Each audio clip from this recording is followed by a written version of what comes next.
Kemudian angsuran kedua itu jatuh tempo pada 5 Maret 2023 dan angsuran ketiga jatuh tempo pada 5 April 2023. Namun angsuran kedua dan ketiga, angsuran di bulan Maret dan April ini ternyata zong. Jadi PSI ingkar janji lagi. Sehingga masing-masing sudah buat pernyataan, Mas. Jadi intinya tidak, masing-masing sudah buat pernyataan, intinya tidak ada dana yang masuk dari PSI atau Paytren ini pada angsuran kedua dan ketiga, Mas, begitu. Baik. Sebelumnya jadi ngedes, Mas, ini. Jadi mau lebaran, sebelum lebaran nggak dibayar, mau lebaran juga tidak dibayar ini, Mas. Ngedes lagi ini, Mas.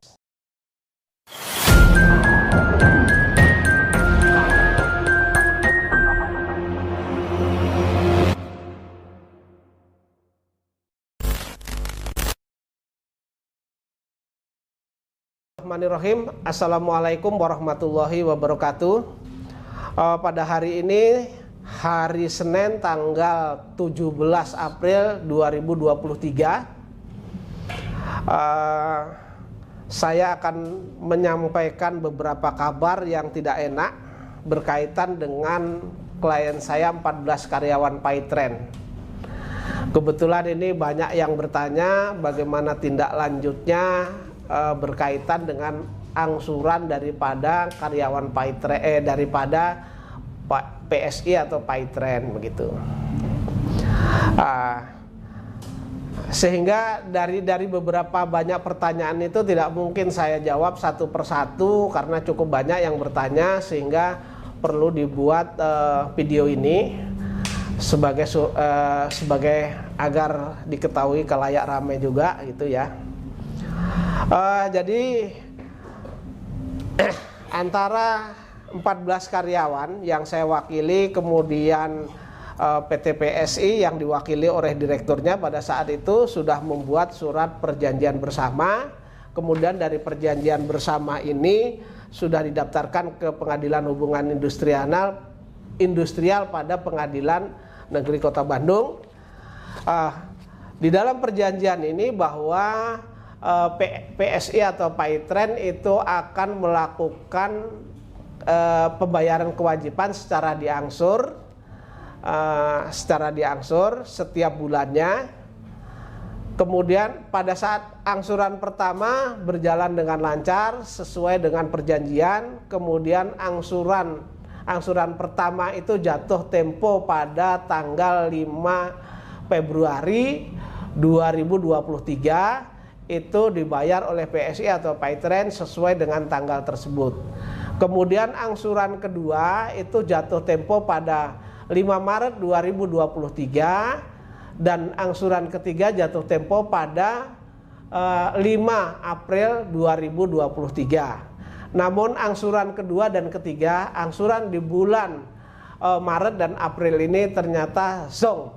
Jadi PSI ingkar janji lagi.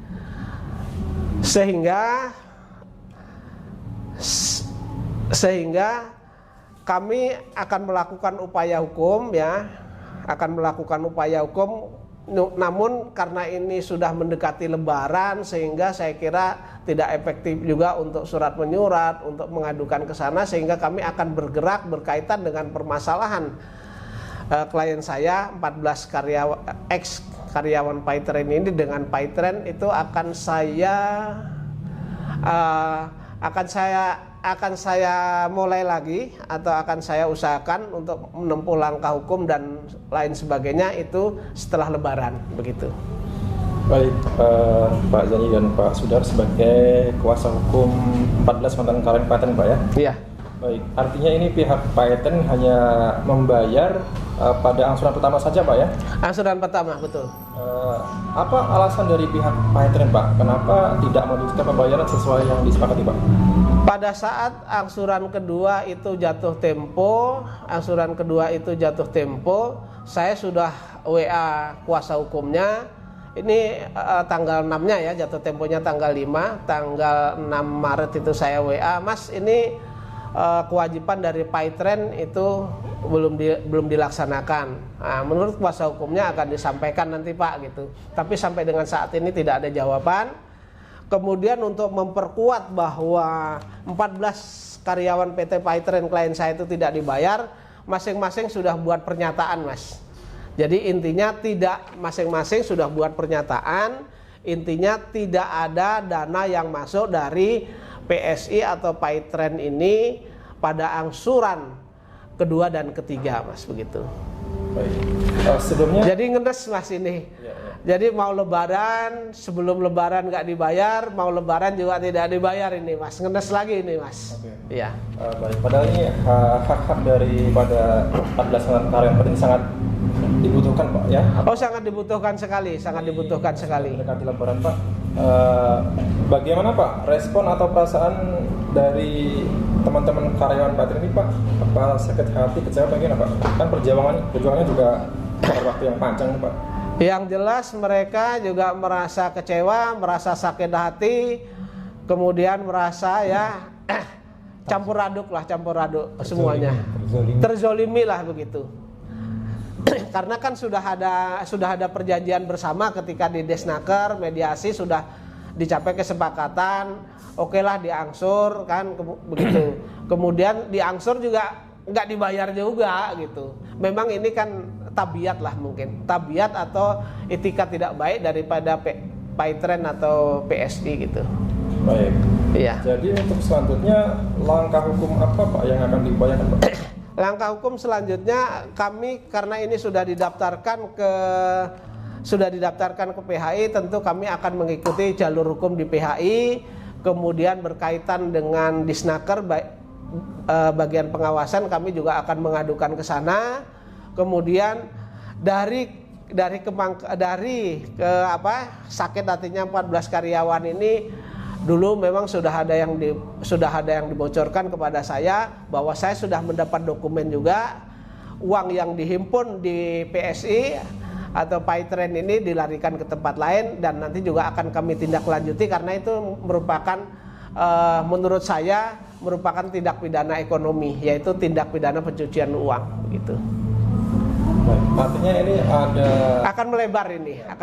Ada tindak pidana lain yaitu dugaan penyelewengan dana Paitren ya Pak ya? Iya betul. Seharusnya kan itu dihimpun untuk kepentingan operasional dan kepentingan kerjanya PSI atau Paitren, tetapi uang itu tidak dipergunakan untuk itu, justru untuk kepentingan yang lain. Nanti akan kita buka. Jadi itulah yang mungkin menjadi penyebab mengapa para karyawan ini sampai 3 tahun terakhir ini tidak mendapatkan haknya Pak ya? Iya. Jadi uang dari perusahaan sudah diambil untuk kepentingan lain. Jadi jangankan bisa operasional, karyawan juga tidak dibayar kan begitu. Dan ini membuka kebohongan daripada Yusuf Mansur. Yusuf Mansur kan selalu mengatakan bahwa perusahaan ini kan AIFO kayak gitu ya. Nah ini kenyataannya nggak mungkin. Perusahaan sedang bermasalah mengenai keuangan, kemudian mengenai karyawan akan AIFO itu kan nggak mungkin. Ya. Siapa yang mau nyuntik dana lagi kan begitu? Ya, padahal pemilik secara administrasi juga tidak beres Mas gitu. Ya. Ya padahal secara pribadi pemilik Paitren ini seharusnya mampu Pak ya. Harusnya mampu. Kalau dia mau seharusnya mampu, kan dia selalu flexing.